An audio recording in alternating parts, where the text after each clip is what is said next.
Welcome everyone to this really special edition of Talented Universe. We have, and I'm going to do the introduction, and then I will do I'm going to do things different because this is Eric Guilmette's third visit with us in less than 8 months. That is so cool, and we are so happy he's here to talk about his new book. And so I'm going to go ahead with that. Marcia, how are you doing? Marcia. Is she froze? I think she is. Yeah, my internet's going wacky all of a sudden. I'm doing great. There are thunderstorms in the area, but we're hanging in there. That's good. Liz, are you having thunderstorms? No, I'm not having thunderstorms, but I am having a bit of a heat break. We're about 10 degrees cooler than we have been all week before. So what, you're at 95 or something? About 93. Oh, okay. I was close. Yeah. I was close. Yeah. Okay, but Eric Guilmette, thank you for coming, talking about your new book, Sex and Oatmeal. Yes. And I just got my book that was supposed to come yesterday. It came 5 minutes ago, 10, 15 minutes ago, something like that. So I haven't read much of it yet, but Eric, in a nutshell, what is this book of poetry about besides the title? Anything else you can give an insight to? Of course. I mean, first off, thank you for having me on for my third time. We've become quite easy to connect and make things happen, which is a nice thing in this world, to be efficient, to be able to like, hey, let's do this. And then we do it, right? That's what I really respect about you guys and what you pull off. I think the world moves that way. And when people take 900 days to reply to something or make something happen, I'm like, do you want to do it or not? So I really appreciate you guys for that. This book is, oh man, it's been years and years in the making, and to see the response that I'm getting for it, like, I'm not a habitual person, but I've made a small habit over the last 4 days of waking up in the morning and I read the reviews that people are putting on Amazon, and I read them, and I just like love to see the ways of like certain poems affecting them, or them telling me how it reminded them of an experience, or it reminded them of a person. And it's just a beautiful thing because, as you know, a lot of my life is this. A lot of my life is right here. It is acting with my face. It is modeling with my face. It is a lot of this, but this book, if you really, think about it, it is just my words. It is not my face at all, even though it's partially on the cover. It's not really me. But so it's really nice to have my words actually have an impact on people, and to be able to tangibly see what it's doing for them and how they connect with it. And each person, it's a different experience. And that's the beautiful thing about poetry. You asked me, what is Sex and Oatmeal about? And for me as the writer, it's going to be a different thing than what the audience is perceiving it as, because the way you read a poem, it depends a lot on what your life experience has been, but it depends on what season of your life you're in. If you are currently experiencing heartbreak, reading the chapter Cold Oatmeal, which is my second chapter of the book that is about heartbreak, is going to feel a lot different than if you read it when you are happily married or happily in a relationship. And that's the beautiful thing about poetry, is you can read it one day and it means something, and then the next day it means something completely different. So Sex and Oatmeal it's about love, loss, longing, and life in between. Okay, first I'm going to go. There's a lot of people that are just making fast comments. I'm going to throw these up, and I will not. This is the only time I'm going to throw up these comments. So anything else that you post in the chat room, please make it a question. If you have read part of the book, if you have a question about part of the book, or just a question about the book. I'm excited to read. So Stacy says, I'm excited to see what Eric talks about for his first poetry book. Wanda Brewer says, hello, Eric. I just received your poetry book today, and I can't wait to read it. And hi, guys. Did you watch the last live event? I shouldn't put that one up there because that's our competition, but life goes on. Yes, I did. And I love it. Okay. I'm sorry, Wanda, but can't wait to see what Eric has to say this time. Yeah. Last thing was a lot about verticals, and it was with the hunky guys of verticals. And this is about your book. This is about sex and oatmeal. That's right. Okay, and Stacy says, waiting on my book, supposed to come tomorrow. And then Wanda Brewer says, I got it today. Hello, Eric. Excited. Just received your poetry book about 2 hours ago. Can't wait to read it. So you've had it longer than I have. Happy reading day. So yeah, so you should have it all finished or something. Yeah. I mean, well, when did I announce this? I announced this on Saturday, I think, or Sunday. It was Saturday. Yeah. Saturday. So yeah, like people would have ordered on Saturday and Sunday, and then it's Wednesday right now. So I would say that's about standard time to get a book. Yeah. And Miss Irene says she got it on Monday and she loves it. Oh, thank you. And then lots of other people saying hi. I got my book on Monday and I absolutely love it. Christine H. Thank you. So hey, they're out there. They're out there. It's honestly wild. I get to have a little bit of a behind the scenes look from being the author, and I get to see how many people are ordering the book and how many people, like, it's absolutely incredible to see. So again, this is my first book, so the response has been incredible. Yeah, and then Sherry says, hi, I can't wait to get my book. You should do an audiobook. Here. Do you want to segue into the next part? Because I am doing an audiobook. Ooh. Yeah.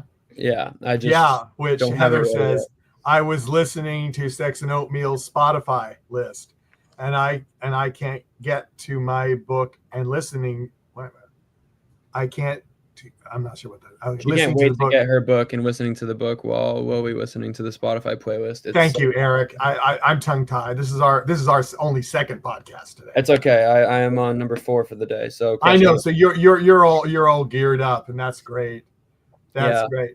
Hi, Eric from the Philippines. Just finished watching your live with the other Michael. So there we go. That's the fight. Now I've got it. Oh, we lost Marcia. Yeah. Oh, well. So, Liz, did you have some deep question to ask Eric? Well, not really a deep question. And you kind of touched a little bit on what it's about. But how did you come about by the title? That's what I want to know. That is the $1 million question. I will give you an interesting answer that I think a lot of people wouldn't understand or think. I shouldn't say understand. They wouldn't initially think is I came from bodybuilding. I used to be a semi-professional bodybuilder for many years, and that's how I got into modeling and everything after that. But from age 19 to age 26, I was a professional bodybuilder. And when you are, I started as a college kid doing that. And when you are a broke college kid, you need a lot of food, a lot of nutrients, and you need them like quickly. And one of my favorite meals going through college was oatmeal. And then I would put protein powder in my oatmeal and I would mix it all up. And that was the easiest, most nutritious, cheapest thing to eat.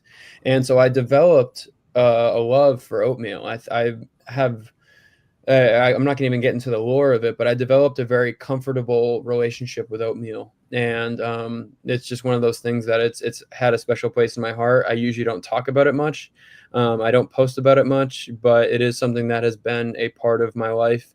And it's been, I don't want to say intimate, but I have a deeper relationship with it than anything else. And it's kind of a nice juxtaposition to sex. True, and I think it also, like you said, the second chapter is cold oatmeal. You kind of gives you a different viewpoint on relationships. Maybe when things have either cooled off or kind of soured, and the heartbreak that you go through. So I like actually kind of that play on that as well. So I think that was pretty ingenious. Yeah, thank you. Yeah, no problem. Marcia, did you want to take a couple quick questions because we have still a lot in the chat room too? Or is she frozen again? Yeah. To tag on to the title of the book, it seems I haven't gotten it yet, but it seems the poems themselves don't have specific titles. You decided to not title the poems. Is that what I saw? Yeah. I mean, The number one rule of poetry is there are no rules. And if you title something, sometimes that can deter someone's experience with it, and then they already have a preconceived notion of what it's going to be. So I actually didn't want to title my poems. I wanted to leave it ambiguous, and that's where I'm at with that. That Is that that gives us even a freedom to kind of, if we want to, we can title it ourselves, sort of. Because Yeah. I was reading the few that I was able to see on Amazon, and so I was kind of thinking, oh, what does this mean to me, and maybe, um, so that was an interesting way to make it even more interactive. Yeah, I mean, like the thing about poetry is it's personal to everyone. I, as the writer, am just giving you the vehicle to be able to determine how you feel about something, or to make a determination, right? And so, yeah, I want to leave everything open to the reader. That's one of the fun aspects of reading something, is being able to have your own experience with it. And the choice of a black and white design. Yeah, I'm colorblind, and I've been colorblind my whole life, and I've always thought black and white is like the prettiest, most classical way to view something. And so my decision to design the book in black and white was very intentional. And one more, when you're writing something, most of us have made a stab at some kind of writing over school and whatnot. How did you know when you were done? You were finished, and So, I that's a great question. I wrote for many years without like sharing it. I just kind of wrote. And then when I started to see the response, I remember I wrote one poem. It was at the beginning of this year, or towards the beginning of this year, that I wrote a poem, and it felt like I was going into a new chapter of my life. It felt like my life was starting to like slowly change, even though my life hasn't changed that much between last year and this year. It's been a lot of verticals and acting and all of that.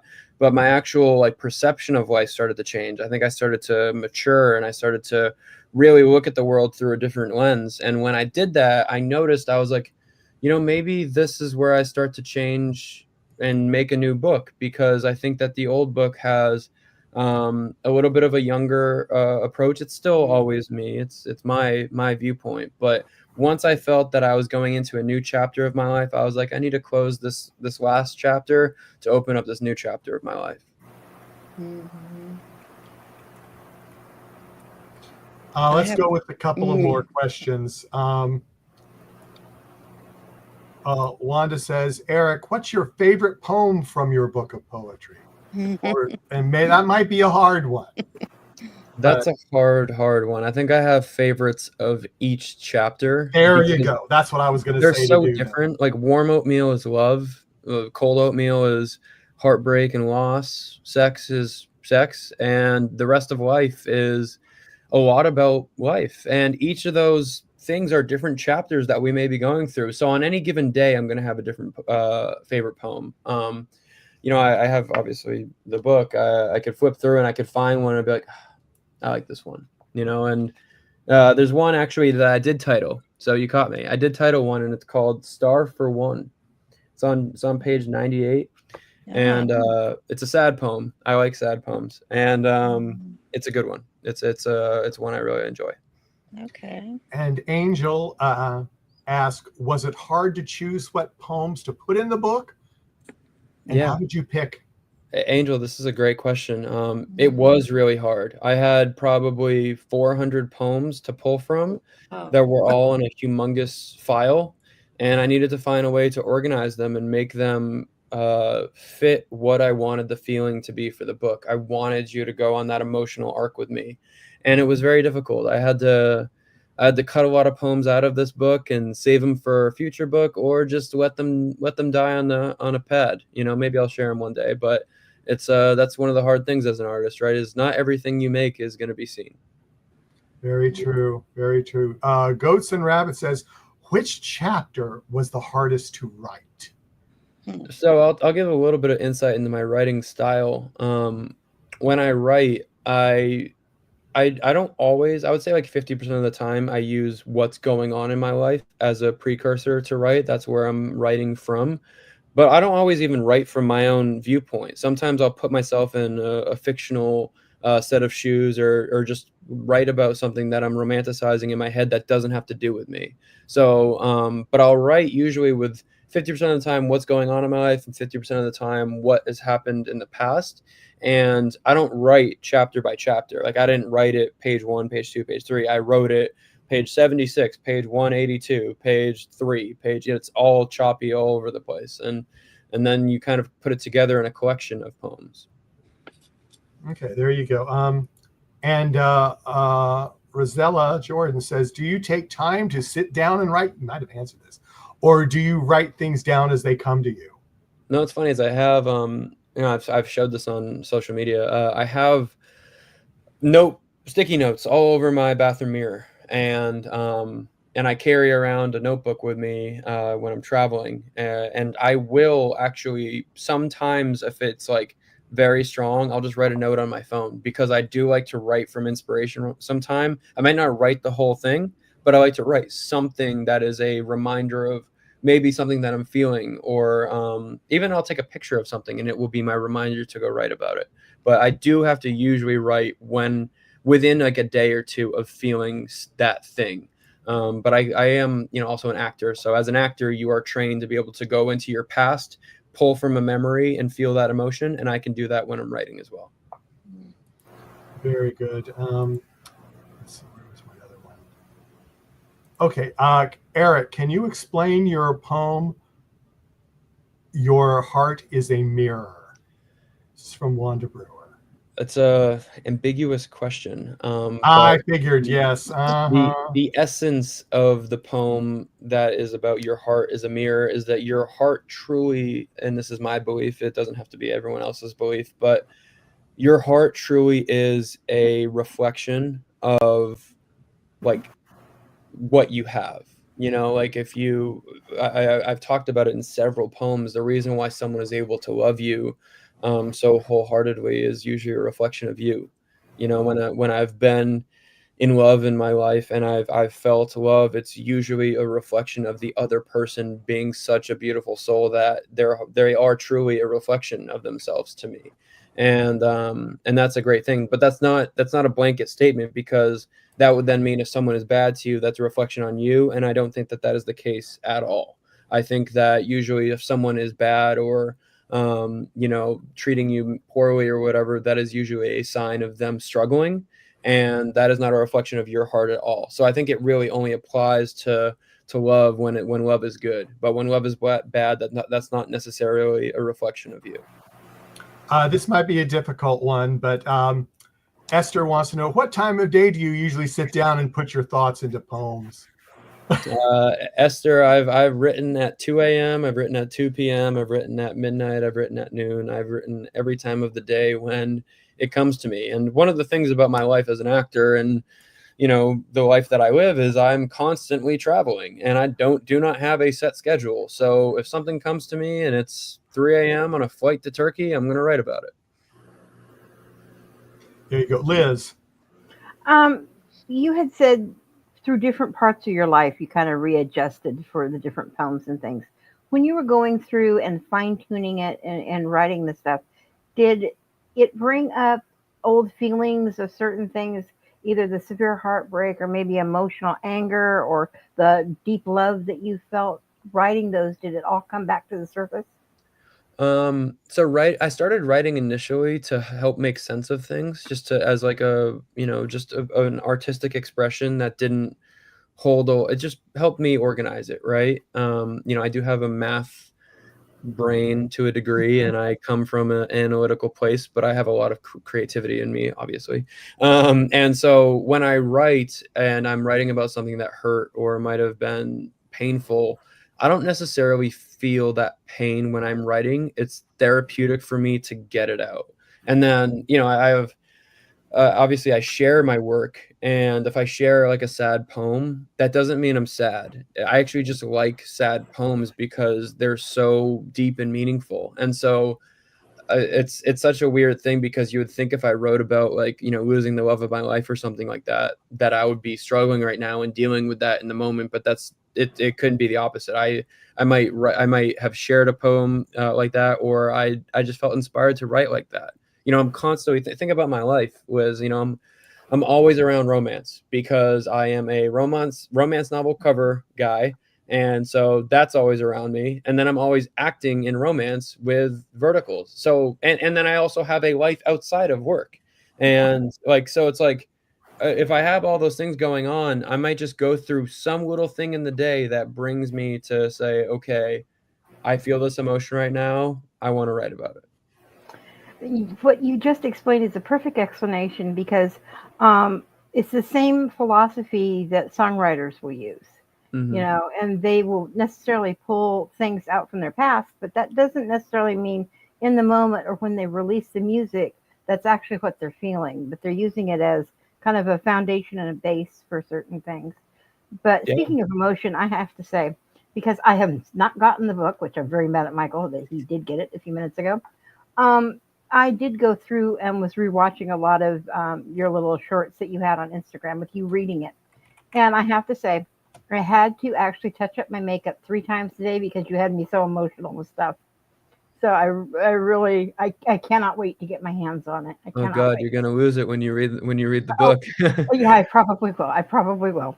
You know, I was Um, chatting with my mom earlier, and my mom is, you know, one of my biggest fans, and yeah. she the biggest, to be honest, and she's getting the book. I think she might have gotten it yesterday, or she's getting it in the mail today, and she was like, you know, I don't know how to prepare for this, and I was like, just, you know that I'm not experiencing it right now. You know, some of these poems I wrote 6 years ago. That's the thing, is like even music. Some music was recorded 4 years ago, and then it comes out on the album, and it's like it's not necessarily relevant to my life. And nothing on this book was written after like the first quarter of this year. So, um, but it is nice knowing when I think it's such a beautiful thing when someone can read your words and that triggers a visceral emotional response within them. Like that's beautiful. And I think that's why I love poetry so much, is you're able to connect with people, and it's just such a different medium than what I do on a day-to-day basis. Again, it's me, but it's not me. I definitely agree with that. And like I said, I cannot wait for it because you're right. I have a feeling that I will be walking around with puffy eyes and, you know, tissues for probably a week because I have a feeling I'm going to be rereading and rereading that. Marcia, did you want to ask a couple things? Yeah. Uh, so how many copies of your book do you have in your house now? I have I hope you Marsha, have a few. I have 2 copies in my house right now. I have over 100 copies on the way to my house, but they have not arrived yet. So I have 2 with me right now. I do have plans Mhm. to do signed copies, and I do have plans to do, uh, we'll call it a special edition copy, in the Mhm. future. But right now I do not have more than the 2 personal copies that I was Right there. given, for the book. Mhm. So fans will eventually maybe be able to get a signed copy. Is what Yeah, I you know, hear. people will be able to get a signed copy. I also have poetry jewelry. You know, I strategically worked with Sam's Designs in Australia, and we created poetry jewelry because I knew my book was coming, and we have more jewelry on the way, and those will be released Mhm. in limited quantities, just because I am, you know, very much a hands-on type of person, and I want to release my poetry jewelry with my hands touching the jewelry, with me being able to package it up, that because I want everyone who gets it to feel connected to it. I want everyone to know that you could feel the love and care that we put into this. I sign each jewelry item as well. So that will be available, and eventually I'll do a bundle package where you can get a jewelry item and a signed copy of the book and put it all together. But I have a lot going on in my life, so we're not there just yet, because it's Not me, there. myself, and I handling a lot of this. Mm. Well, that really struck my heart, what you just said about wanting to touch every piece and let people feel your essence as you package it for them, and know that you are with them. I'm also a licensed massage therapist, so I totally get that, and that is so true. I know that, when I teach classes and stuff, I do that kind of Reiki Yeah. movement, and that is so important. I appreciate that. Thank you for doing that. Of course. Um, I mean, you when understand the Mhm, benefit of physical touch. Like, you understand what it means. And I think a lot of our mhm, lives are disconnected now because of social media. It is digital, yeah. right? It is not tangible. And so any ways that we can make something feel tangible and make you feel connected to another human, that's a Mhm, very, very important thing. yes. Then talking a little bit more about how your creative process works. Sometimes we see tropes of writers, they have these wads of papers and they're discarding this and discarding that. Um, how do you feel? Have you discarded some poetry, or do you kind of work with it? And I mean, just like any artist, I have a lot of stuff that dies in the graveyard. It doesn't make it to the light of day. Sometimes I'll sit with an idea, and again, if it's not coming out natural, I won't continue to write it. Like, I might even have a brilliant feeling and a brilliant moment Mhm, of clarity, and I will start to put it down. But then if I don't feel connected to continue that, I won't do it. And that's one of the beautiful things is I'm not, an author with, book deadlines that need to get done. I don't know how they write under deadlines, because if I had to try and come up with something that requires such emotional inspiration and I didn't have it, I would feel like I would feel like I artificially like am putting myself out there, mhm, and I want to mhm, always have a fair representation of myself. So I feel very lucky that I'm not at that point that I need to push it, and I don't think I ever will allow myself to be at a point where I don't feel naturally connected to everything I'm doing. mhm. And your style is what I might term an open style of poetry. It doesn't necessarily rhyme, or how have you been inspired to create that singular style of yours? Um, that's a great question, Marcia. I've gone through a lot of different life experiences. I've had some poems that do rhyme. If you flip through the book, I think there's 5 poems in there that rhyme. And Mhm, again, it's like the number one rule of poetry is there's no rules. And for me, a lot of the time, I'm able to. I think I have a little bit of my style is wordplay. I have a poem about. I use the word think, and the word think is the wordplay that I'm playing off of, and I think that's part of my style is. But I also write from a very like you can hear my voice if you truly know me or you've spent enough time around me, you can hear my voice distinctly in my poems, and that's the voice that I write from, and I want to continue to do that, and sometimes it rhymes, but I'd say 9 times out of 10, it's just it's. I want the poem to flow and go from start to finish and loop, and I want you to feel that arc. mhm. Okay, thank you, Michael. The chat room is alive. Oh, it's alive. Yeah. Here's one for the jewelry. Will your poem about the map and walk of life will be on a jewelry piece? That poem has really saved me over the past 3 months. Yeah, I can tell you the ones that we've designed next. That is not on the batch that is coming, but I could see in my head right now, based off of like with the question you just asked. I could put 1 step, 2 steps, 3 steps, 4 steps, literally just reminding you that everything in your life is 1 step at a time. We could design some sort of a thing that is poetry jewelry that matches that. Yeah. And MC Bond asked, would younger Eric believe he has a published poetry book?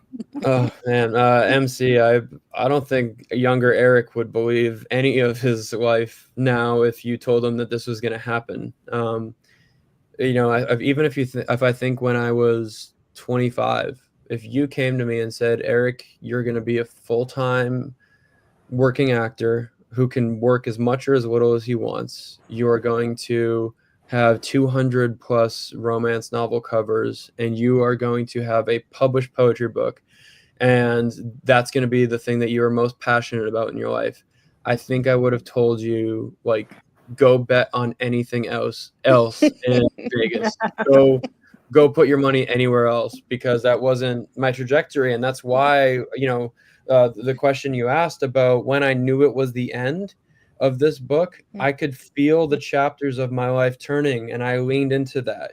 And, I want that to be a little bit of a lesson for anyone, or reminder, not a lesson, not like I'm teaching right now, but a reminder for anyone watching right now, is like, when you have that natural intuition, that natural push to go into this next direction of your life, like, listen to it. It is naturally there for a reason. And I'm glad I did, because my second book is, I don't want to say it's done, but it's definitely like 75% of the way filled up, which is crazy, to say that out loud, because I've done a lot of writing over the last few months. Yeah, there you go. Whoops, come on, here we go. Karen Aricio says, will your next release of jewelry have different poems? Hi, Karen. Yes, I have some restock happening, and then I also have, I believe, 2 new poems that are going to be on 2 differently designed jewelry pieces, and that will be coming probably towards the end of August. I have to go to, I'm traveling everywhere as always, but when I am actually stationary here in, Los Angeles, I will make that happen next. Yeah, and Karen says, one of the things she says, the final poem of the book was perfect. Made me cry. Poor Liz. Be prepared, I guess, for the last poem. Let's see, like I said, I think I'm ordering the box of tissues now. I think you should hopefully they come before the book. Yeah, so you'll have. I won't read it, but I can tell you the essence of the last poem of my book is my older self talking to my younger self. And Ooh. Yeah. Sounds good. Ooh. Now here's one. Since you got the book open, Megan Smith, page 90. There are not gone. What inspired this poem? Or is that an NDA? They're not gone. They're with you. In songs, in restaurants, in your favorites album, in t-shirt smells you can't wash away, in useful bits of useless knowledge, in airport curbside memories, in your current coffee order, in wine-stained sofa cushions, in love-stained car seats, in post-it note love letters on your desk, in moments when you zone out and smile, in your prayer that they're doing okay, in knowing they loved knowing you, in the belief that you're with them too. Even if you no longer speak, even if they view you differently now, you're not gone. You live with them through everything you've lived through together. Yeah. This poem is about, we wear our past with us.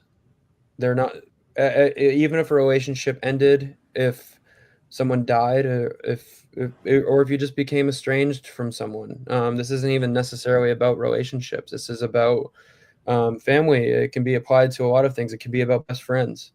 All these people who have an impact of our life, they are with you in certain things. If your best friend turned you on to oat milk lattes and you now order an oat milk latte when you go to the coffee shop, they are with you. They are not gone. If you listen to a certain artist when you open your music app and that artist was showed to you by a past partner, they're not gone. If you have a t-shirt of a past loved one, or of a loved one who passed, and you still wear it, and it smells like them and it reminds you of them, they are not gone. They are with you. And yeah, that's where that poem came from. Cool. Well, here's that. I didn't mean to interrupt you, Michael, but that. No, you go ahead. That poem really, just now, I actually had to go off screen for a second. It hit me in so many places, because my best friend, basically my adopted little brother, committed suicide almost 9 years ago. And for over 7.5 years, every month on the day that he died, I would post something. And it's just now recently I've begun to kind of release a little bit. But what was in that poetry that you just read is exactly what I would do. A sound, in anything, it's all of a sudden spark a memory. And you nailed it with that one. And like you said, it doesn't have to be, someone that you loved from a relationship or somebody that split apart from. For me, it was death. But that you are a brilliant, brilliant writer to get in there and get the emotions of other people as well. Thank you, Liz, and I'm So, so sorry for your loss. And oh, it's a beautiful reminder that life is precious and no one is permanent except for you in your own life. And you won't know when you're not permanent. And it's one of those things that really appreciate when you're with someone. I think we can all be guilty of sometimes being on our phones or our mind is elsewhere, and it's like you never know when you're able to be around someone and how long that's going to last, and yeah, how many kisses are left, how many hugs are left. None of that is promised to us. yep. The other thing you kind of touched on was you're basically 75% done of your second book. But the first one, you had said that yes, you're going to go for a book signing for something completely different. But will you actually be touring book signing for this one? Not just the special editions that you were talking about, but Yeah, maybe actually touring for this one. I think it would be, I need to figure out how many people have actually, read it. I think I'm probably not at the point that I'm a big enough author to be able to tour for this one, unless like, a lot of people were, again, if I went to a natural author convention for in the poetry community, I'm not sure how many people would be in a zone that would be reading my book that would come. But that's one of the beautiful things about romance novel events is I am, not to pat myself on the back, but I am semi-known in that space. And so a lot Yeah. of people that come to those events are there and have books with me on the cover of them. And now my hope is that so many of them get turned on to my poetry as well as other people's poetry. I'm not just pushing myself, but I want that to kind of marry the two industries, because then I could do a really nice tour, or a signing at a Barnes and Noble or something one day, or a local bookstore in a populated area. And luckily I have Verticon. That's a vertical actor event, ironically right there. And I will sign books at Verticon, and I will try and have special editions ready by then. I can't make any promises, but yeah, that's the goal. Um, Thank you for that. Michael, did you want to take it back? Because I know there's still stuff coming in Yeah, the chat. there is, and I've got to find where I was. Sorry. Oops. Yeah, my computer's running slow. Tova says, I found Eric on TikTok, a poem of his about a me that exists years from now. Yeah. I'm trying to remember if that one's in the book or not. Again, a lot of the stuff I have so much going on in my life, and I write and I put it somewhere. And again, I think the essence of that poem specifically is about, you don't know where you're going to be. I never imagined that in a few years of my life, I was going to turn into a full-time actor and poet and producer and all these things that I am. And so like the you in the future would have no idea that that's your life. Someday you could become a father or a mother. Someday you could be doing your dream job and you don't know it yet. That's the beauty of life. And I think that none of us can see that. And so when we're going through a lot of those hard times, we need to remind ourselves for what is ahead, because there's a lot of beauty ahead. That is true. This is what MC Bond says. My husband loves his necklace I got for his birthday. Oh, good. I'm very happy to hear that. And when is the next? I think you said this, but I throw it up anyway because everybody's starting to talk about the jewelry. When's the next release of your jewelry, and are they going to be released in Canada? So I'm going to try and do a new release in by the end of August, but I don't want to make that commitment yet because I have a lot going on in the next few weeks. And if I You can do. pull it off, yes. If not, it's going to have to be in September. But again, if something naturally feels right, I will do it. If it feels like I'm forcing it, then there's no point in forcing art. Well, here's more things for you to do. Rebecca says poetry rings. Yeah, I wish I had a prototype, but it'd be really cool if this was a poetry ring and it had like an inscription on the inside or something. Oh, that's brilliant. Yeah. You know, like there's some of my poems are actually like 4 words, right? And I think that those are, when you can pull a very short verse or snippet, you can turn that into something that's wearable. And this is the last one I'm going to show for right now. Team Eric would so be at any book signing event you hold. We support you hard. Well, thank you guys. I'm blown away by how many people have purchased my book, are now receiving the book, and have reviewed it. And I know it's very early in the process, so I really appreciate everyone. You know, I'm very lucky to have such amazing fans and people who I feel like I have a little bit of a different relationship with my fandom than a lot of fandoms that I've seen out there. I feel like my fans actually care a lot about me as well as not just caring about the work that I do and the art that I make. I think that that's something I'm very, very blessed to have. And again, that support is so endless. And you know, like today, I'll show you this. This is really cool.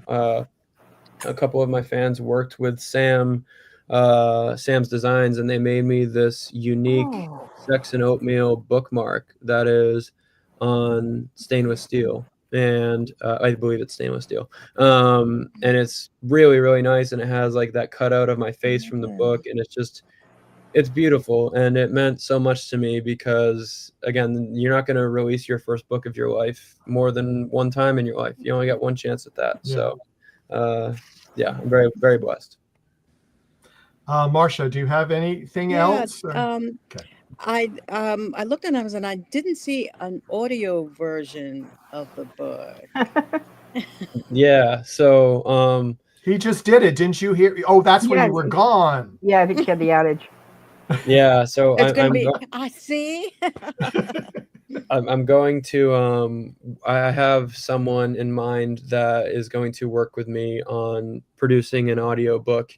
And I really want to do it right. I really don't want to just read poems and have you hear that, even though it is nice just to hear my voice and how I read them. I want you to experience what the poems are. I want you to go through that journey. So I'm really doing a proper release of that and making sure that I can create really high quality stuff.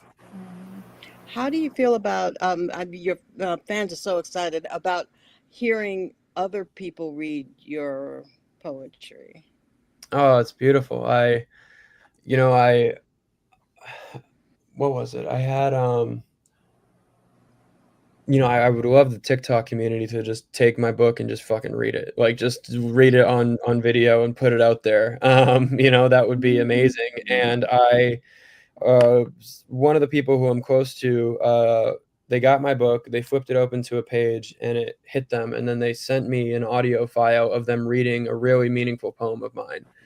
And they sent it to me and I heard it and it just touched me so much because I actually could hear how they perceived that poem.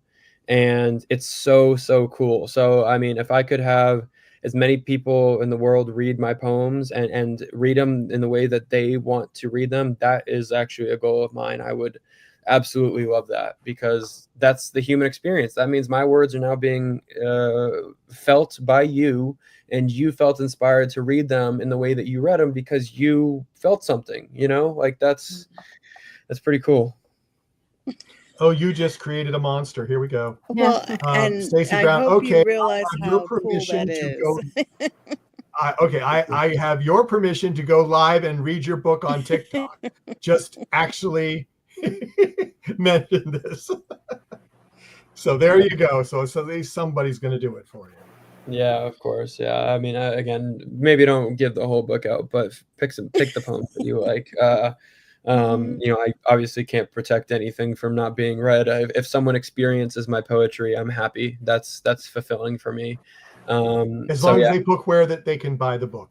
Yeah. Yeah, put an Amazon link. I mean, even if they don't, I mean, to be quite honest, like again, this of course it's I do aim to make money with things I do, but especially poetry, that is just something that I am just so connected to. And if it helps someone, if someone connects with a poem, I'm happy. You know, that's the main thing. They don't even need to read my book. If you buy my book and you give it to a friend, that's a nice thing, because it continues. I have so many books that are mine that are poetry books that I have lent to a friend, and I have it all. I have all the pages dog-eared and stuff, and I'm like, these are my favorite poems, and I give it to someone because I want them to go experience it. Like that's pretty beautiful, you know. Yeah, and Liz forgot to remind me, but I'm going ahead and putting it in now. I'm putting out in the chat room to most of the chat rooms the link to buy your book. Thank you. Oh. And So- I should say, I actually just found this out like an hour before this meeting, or whatever we're calling this interview, podcast, all the above. The ebook is now available on Archway Publishing. So on the publishing website, Oh, there's actually good. an ebook available. So I, of course, am old fashioned, and I always love having the book in my hand. But if someone wants to put it on their phone or on Kindle or not Kindle, but you know what I mean, on like an e-reader, they can buy it from my publisher. Thank you, because I love the hard copy, but I also love, if I'm running around in other places, to have it on Kindle. So perfect. As soon as we're done with this, I'll be getting a second one. Of course, I will. Thank you. Yeah, it won't be on Amazon Kindle, at least not for now, but it will Yeah. be on the ebook website that is on Archway. Okay. Eric, is there anything that you want to mention that we have not touched on? Let's see. I mean, we went through the innards of the book. We went through writing process. We went through a little bit of what's ahead, you know, doing some signed special edition stuff in the future, some upcoming poetry jewelry. Again, I'm a new author. I am not known in this space. I have credibility in the romance novel space. I have credibility in the vertical drama space.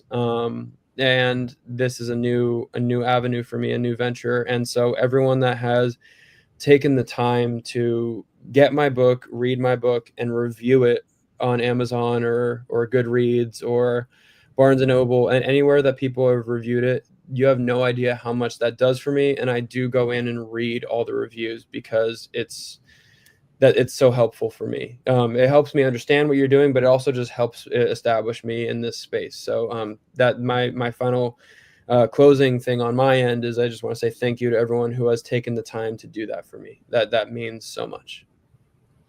Well, Eric, we are so excited that you came back for the third time and talk about your new book. Yeah. I mean, more power to you. I mean, I could not do a poetry. I tried to write poetry, as you say, like 3/4. That didn't even work. So, I mean, I'm very envious of you that you could pull this off and get a book out, and with all your other accomplishments, way to go, Eric. Thank you so much, Michael. Way to go. Marcia, did you have any final? Yeah, we know you've had a long day, but your face is radiant, and your words are inspirational, and that you open your heart to us today is very special. So thank you. Thank you, Marcia. Yeah, I mean, art is vulnerability, right? In order to properly express art, you need to be vulnerable. And you know, I could talk about this book and answer questions about this book forever because it's something that I'm so deeply connected to. It is not a character that I'm playing. It is me. And so yeah, no matter if this is my fourth interview today or my first, I am happy that I got the chance to talk with you about this. Liz, I'll let you do something. I'm going to say something final, and then. Okay, I just wanted to say pretty much second what Marcia said. Thank you so much, especially, like you said, you had 4 interviews today, and you still came on with us. It's very appreciated, you know, and like I said, I cannot wait to have that book in my hands. So thank you again, one, for writing it, and writing it so beautifully to where it actually touches a part of at least my heart.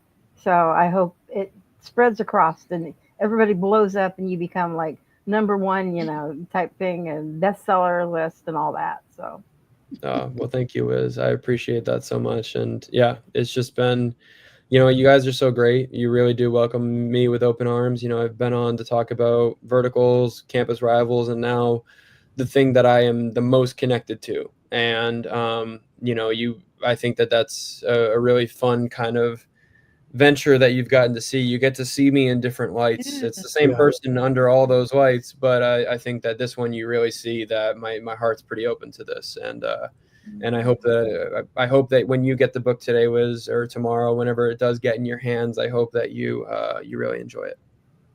thank you. And I would just like to apologize for people in the chat room. We had several hundred comments.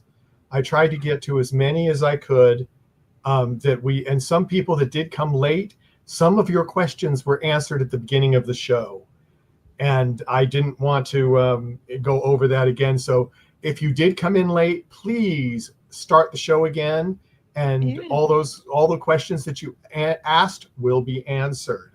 I saw one message that was very early on, and it was like, "Can we buy multiple books?" And I chuckled at it. I did not see that, Eric. You I didn't didn't see either. You saw one that we didn't see. and I smiled. I was like, "Yeah, you can."